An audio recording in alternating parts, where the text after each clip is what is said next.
नमस्कार विद्यार्थी मित्रांनो, आज आपण मराठी युवक भारती या विषयात या पुस्तकातील पहिला जो पाठ आहे वेशवत्ता हा आपण बघणार आहोत। वेशवत्ता हा पाठ प्राध्यापक शिवाजीराव भोसले यांनी लिहिलेला आहे। वेग म्हणजे गती आणि वश म्हणजे आहारी जाणे, म्हणजे वेगाच्या आहारी जाणे असा त्याचा अर्थ होत आहे। बरेचदा आपण दुचाकी वाहन चालत असताना किंवा चारचाकी वाहन चालत असताना आपण वेगाच्या आहारी कसं जातो आणि वेगाच्या आहारी गेलो म्हणजे त्यामुळे आपला मृत्यू होऊ शकतो, आत्मघातकी प्रसंग घडू शकतात। म्हणून मात्र वेगाच्या आहारी जाणे हे काही योग्य नव्हे, अशा प्रकारचा सुंदर विचार या ठिकाणी प्राचार्य शिवाजीराव भोसले यांनी मांडलेला आहे।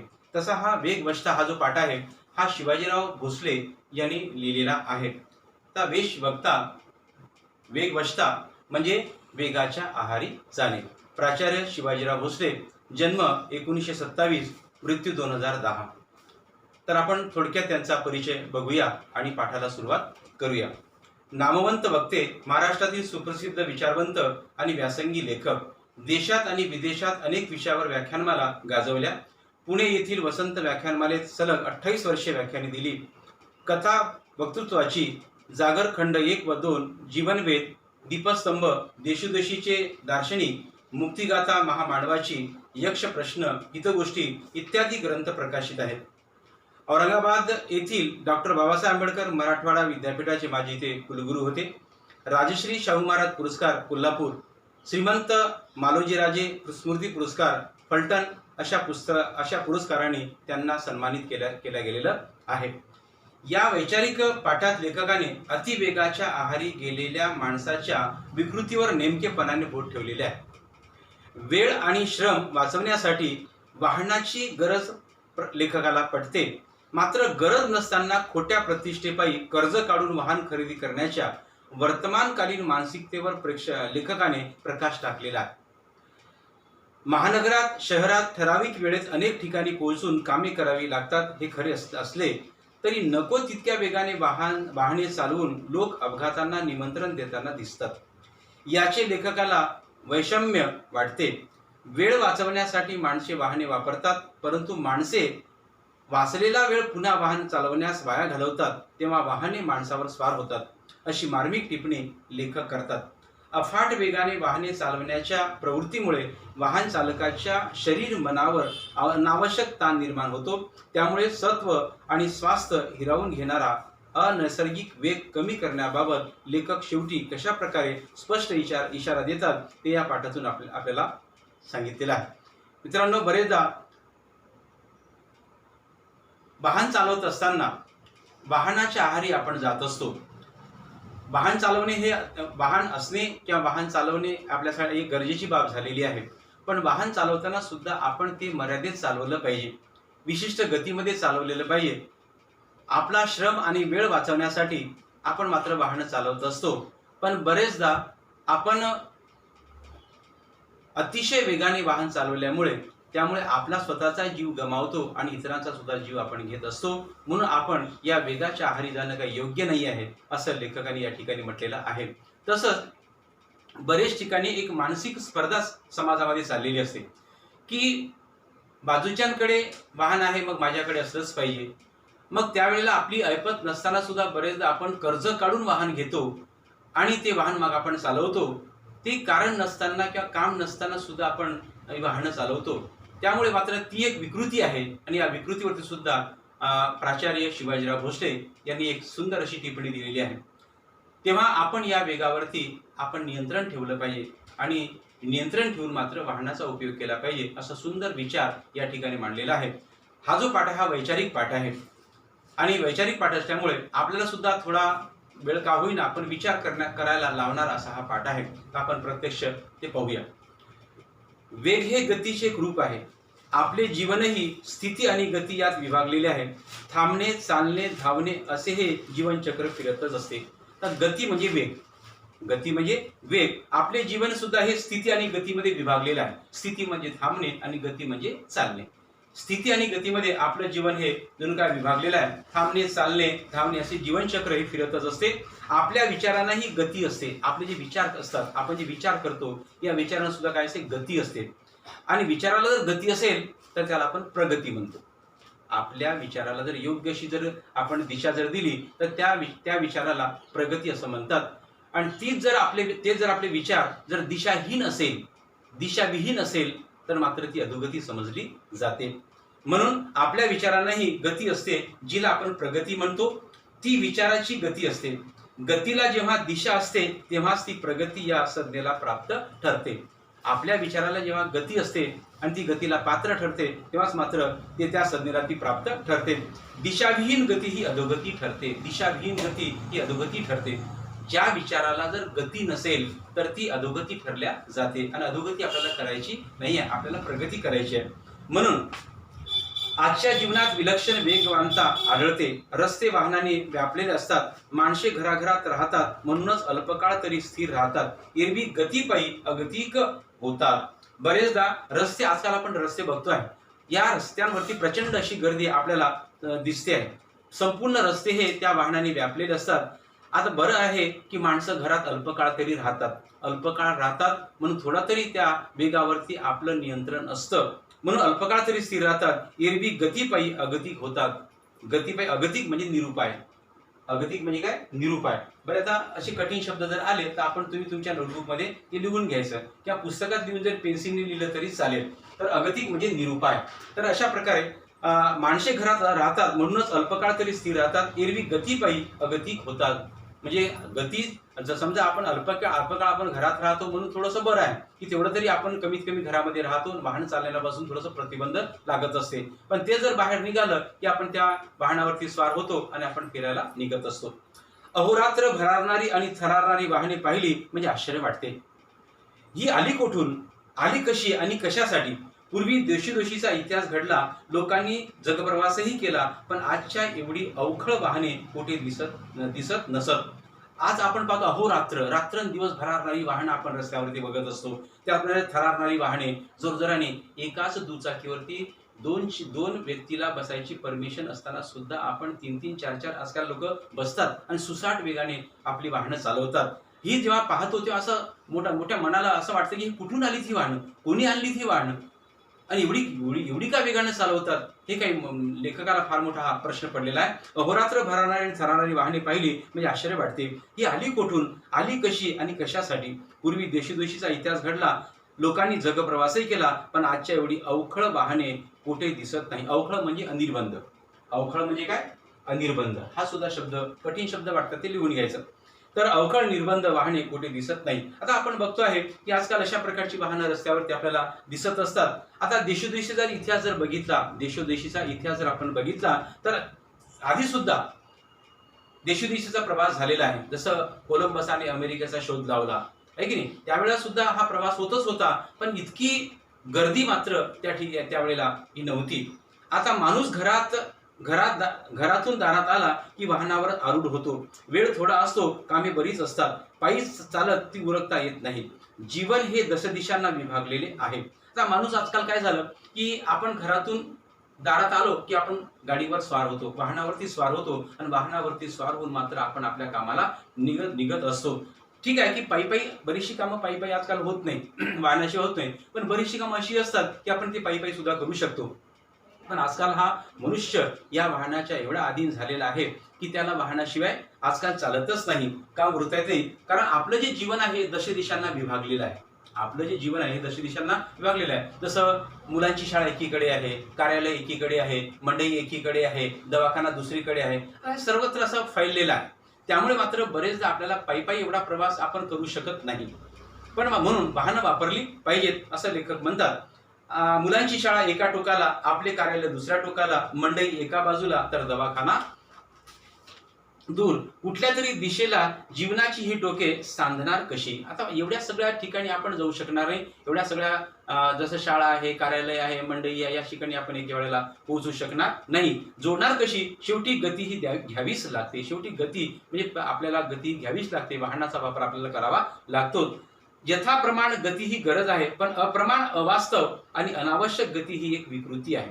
आता आवश्यकतेनुसार आपण त्या वाहनांना चालवलं पाहिजे. मर्यादितल्या एकच गतीमध्ये आपण वाहनाचा उपयोग केलेला पाहिजे. पण अप्रमाण, अवास्तव म्हणजे अप्रमाण म्हणजे काही कारण नसताना, अवास्तव्य आणि अनावश्यक गती ही विकृती. अनावश्यक गती, काही कारण नसताना वेगाने चालवणं, कारण नसताना वेगाने वाहन चालवणे ही एक प्रकारची विकृती आहे. जेव्हा आपण एका विशिष्ट ठराविक गतीमध्ये एखाद्या ठिकाणी सहज पोहोचू शकतो, आपल्या वेळेमध्ये पोहोचू शकतो, आपलं काम करू शकतो, उगाचच कशाला आपण अतिशय वेगाने जायचं. आणि वेगाने गेल्यामुळे आपल्या मनावरचा आणि शरीरावरचा तोल सुटतो आणि त्यामुळे अपघात होण्याची शक्यता असते आणि त्यामुळे आपण आपला जीव गमावतो आणि दुसऱ्यांचा सुद्धा जीव घेत असतो. म्हणून आपण या वेगाच्या आहारी जाणे योग्य नव्हे असं शिवाजीराव भोसले यांनी सांगितलेलं आहे. म्हणून त्यापेक्षा अधिक वेग म्हणजे अक्षम्य आवेग म्हणावा लागेल. तो आत्मघातकी ठरतो आहे. अतिशय वेग जर असेल तर तो अक्षम्य समजावा लागेल. काही कारण नसताना अतिशय बेछूटपणे चालणं किंवा आपण त्या हवेशी स्पर्धा करणं हे काही बरोबर नसतं. ते अक्षम्य आवेग म्हणावा लागेल. तो आत्मघातकी ठरतो आहे. अमेरिकेसारख्या विकसित देशात माणसे वेगाने जीवन जगतात. घरोघर आणि दरडोई वाहन उपलब्ध असते. रस्ते रुंद, सरळ, निर्विघ्न आणि एकमार्गी असतात. घरे, कार्यालय, बाजारपेठा यात निदान 100 मैलाचे किमान अंतर असते. तर अमेरिकेसारखा विकसित देश आहे आणि या अमेरिकेसारख्या विकसित देशामध्ये अगदी घरोघरी वाहनं आहेत. घरोघरी म्हणण्यापेक्षा दरडोई म्हणजे प्रत्येक व्यक्तींकडे त्यांच्याकडे वाहनं आहेत. आता तिथे कसं मग रस्ते सुद्धा असे रुंद आहेत, निर्विघ्न आहेत, सरळ आहेत, एवढा जास्त गर्दी नाही आहे. त्यामुळे मात्र त्या ठिकाणी अशा प्रकारची वाहनं वापरली जातात. घरे, कार्यालय, बाजारपेठा निदान 100 मैलाचे किमान अंतरचे. आधी जर आपण घर बघितलं, शाळा बघितली, कार्यालय बघितलं, मंडी बघितलं, हा जर विचार केला तर अमेरिकेसारख्या देशामध्ये 100 मैलाचं अंतर तरी निश्चित आहे. आणि हे सगळं अंतर कमी करण्यासाठी त्यांना वाहनाची गरज असते. शिवाय त्या ठिकाणी एक सोय अशी आहे की ते रस्ते सरळ आहेत, निर्विघ्न आहेत, रुंद आहेत. त्यामुळे त्या ठिकाणी अपघात होण्याचे प्रसंग फार कमी घडतात. जवळच्या जवळ सगळे असे सहसा नसते. अंतरावरच्या गोष्टीशी जवळीक साधण्यासाठी दूरवर जावे लागते. यातूनच माणसातला दुरावा निर्माण होतो. तो जाचदायक आणि असह्य होऊ नये म्हणून वेगाचा आश्रय घेतला जातो. जाचदायक. आता बरेचदा हे फार लांबचं जे अंतर असतं, हे अंतर आपल्याला तिथे जावंच लागतं. आपल्या जिव्हाळ्याची लोक राहतात, आपल्या आपुलकीचे लोक राहतात, आपले फ्रेंड लोक राहतात, आपली मित्रमंडळी राहते आहे, आप्तस्वकीय राहतात, यांना भेटावंच लागतं. समजा यांना जर आपण भेटलो नाही तर माणसातलं काय होईल, एक प्रेम कमी होऊन जाईल. आपल्या माणसामध्ये दुरावा निर्माण होऊ शकतो आणि अतिशय जाचदायक आहे. जाचदायक म्हणजे त्रासदायक. जाचदायक म्हणजे काय, त्रासदायक. लिहून घ्या. तर जाचदायक आणि असह्य होऊ नये म्हणून अशा ठिकाणी आपल्याला वेगाचा आश्रय घ्यावा लागतो. म्हणून वेगामुळे माणसे बेभान होतात. भान हरपले म्हणजे अस्वस्थता विरून जाते. वेगात एक बेहोशी असते. म्हणून अशा वेळेला आपण बेभान होतो. वाहनावरती आपण स्वार झालो की बेभान होतो, कारण अंतर आपल्याला कापायचं असतं, ते अंतर आपल्याला जवळ करायचं असतं. म्हणून अशा वेळी बेभान होतात, तेव्हा आपलं भान हरपल्या जातं, आपण अस्वस्थ होऊन जातो आणि वेगात एक प्रकारची बेहोशी येते आणि अशा वेळेला मात्र काहीही होऊ शकतं. म्हणून मात्र वेगावरच्या आहारी आपण जाऊ नये. आपलं वाहन चालवत असताना आपण नियंत्रणामध्ये चालवलं पाहिजे. अतिशय सुंदर असं विचार या ठिकाणी शिवाजीराव भोसले यांनी मांडलेला आहे. भारतीयांनी अमेरिकन जीवनशैली पत्करण्याचे कारण नाही. आपल्याकडे अंतरे कमी आहेत, माणसे खूप आहेत, कामे फारशी नाहीत, जीवनाची टोके सहज सांधता येतात, थोडी त्वरा करावी लागते. आता आपण अमेरिकेच्या लोकांशी आपण स्पर्धा करणं काही उचित नाही आहे, कारण अमेरिका म्हणजे आपल्याकडे लोक भरपूर आहेत, आपल्याकडे वेळही भरपूर आहे आणि आपल्याकडे अंतर सुद्धा कमी आहेत.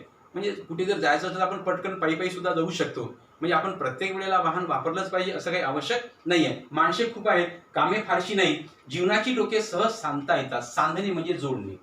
सांधणे म्हणजे काय, जोडणे.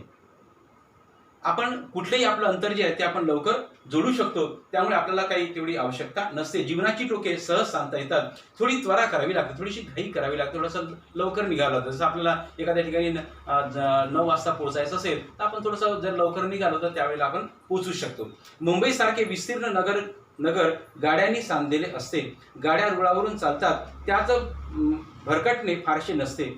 गाडीत चढणे म्हणजे माणसाचे धावणे थांबते आहे. आता मुंबईसारखं विस्तीर्ण असा शहर आहे, तर मुंबईसारख्या ठिकाणी जर आपण प्रवास करायचं म्हटलं तर तिथे रुळावरनं गाड्या चालतात आणि रुळावरनं गाड्या चालल्यामुळे एकदा जर आपण गाडीत बसलो तर आपलं जे चालणं आहे ते थांबून जातं आणि विशिष्ट ठिकाणी आपण पोहोचून जातो आहे.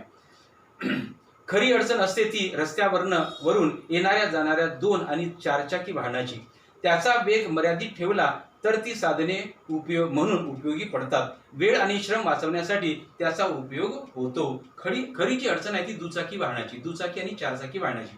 यांच्यामुळेच फार गर्दी होत असते आणि ती गर्दी येत असल्यामुळे आपण त्याचा वेग मर्यादित ठेवला तर मात्र साधने उपयोगी पडतात. आणि ही दुचाकी किंवा 4 चाकी वाहनं चालवत असताना जर आपण वेगावरती जर मर्यादा ठेवली, वेगाला जर नियंत्रणामध्ये ठेवलं तर मात्र ही अडचण आपली दूर होऊ शकते. हा सगळं आपण करतो कशासाठी? वेळ आणि श्रम वाचवण्यासाठी त्याचा उपयोग आपण करतो आहे. आणि तो ज्याच्यासाठी आपण करतो तो जर आपला उद्देश साध्य झाला तर मात्र मग काही प्रश्न नसतो. पण अनेकदा असे घडते की वाचलेला वेळ घालवावा कसा हे कळेनासे होते आणि मग तो घालवण्यासाठी पुन्हा माणसे वाहनाच्या आहारी जातात. बरेच आपण अतिवेगाने जातो. अतिवेगाने झाल्यामुळे काय होते? आपण वेळ वाचवतो आहे. तर वेळ वाचला तर त्याचा सदुपयोग करून घेतला पाहिजे, चांगला उपयोग आपण करून घेतला पाहिजे. पण त्या वेळेचा आपण चांगला सदुपयोग करून घेण्याच्या ऐवजी आपण वेळ वाचला म्हणून पुन्हा वाहनावरती स्वार होतो आणि पुन्हा आपण फिरायला निघतो आहे.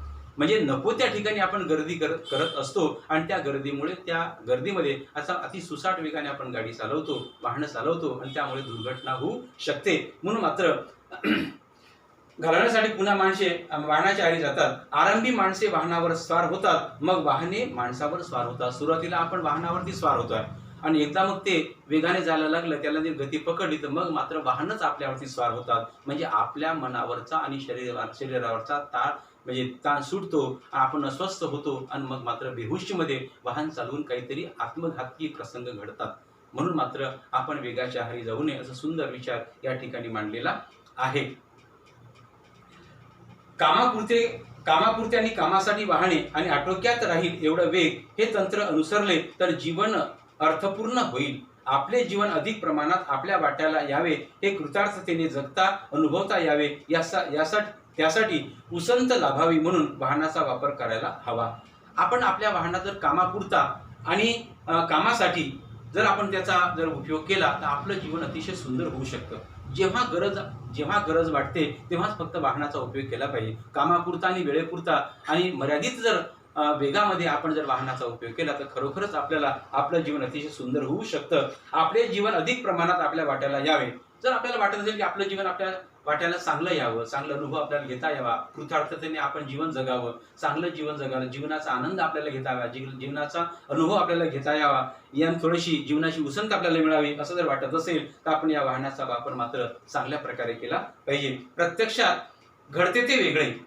इतरांशी मानसिक स्पर्धा करण्यासाठी, आपल्या ऐश्वर्याचे प्रदर्शन घडविण्यासाठी गरज नसताना कर्ज काढून वाहने खरेदी करणारी माणसे समाजात आढळतात. पण आज आपण चित्र बघतो मित्रांनो की आपल्या समाजामध्ये चित्र हे फार वेगळंच आहे. मानसिक स्पर्धा आपल्यामध्ये असते. कोणती मानसिक स्पर्धा? ही आपलं स्वतःचं ऐश्वर्याचं प्रदर्शन करण्यासाठी. ऐश्वर्य म्हणजे वैभव, संपत्ती. आपल्या संपत्तीचं, आपल्या ऐश्वर्याचं, आपल्या वैभवाचं प्रदर्शन करण्यासाठी आपण एक स्पर्धा करतोय. शेजाऱ्याकडे गाडी आहे का, मोटरसायकल आहे का, मग माझ्याकडे असायला पाहिजे. शेजाऱ्याकडे फ्रीज आहे का, माझ्याकडे असायला पाहिजे. त्याच्याकडे 4 चाकी आहे का, माझ्याकडे असायला पाहिजे. ही जी स्पर्धा आहे, मग ही स्पर्धा करत असताना बरेचदा काही लोक आपली ऐपत नसताना कर्ज काढून वाहनं घेतात आणि कर्ज काढून वाहन घेऊन मात्र त्यावरती स्वार होतात. हा जो प्रकार आहे हा खरोखर विकृतीचा प्रकार आहे असं म्हणायला हरकत नाही. कोणतेही महत्वाचे काम नसताना पत्नीला मागच्या बाजूला बसवून आधुनिक दुचाकीने सहज फेरफटका मारून आले म्हणजे अनेकांना बरे वाटते.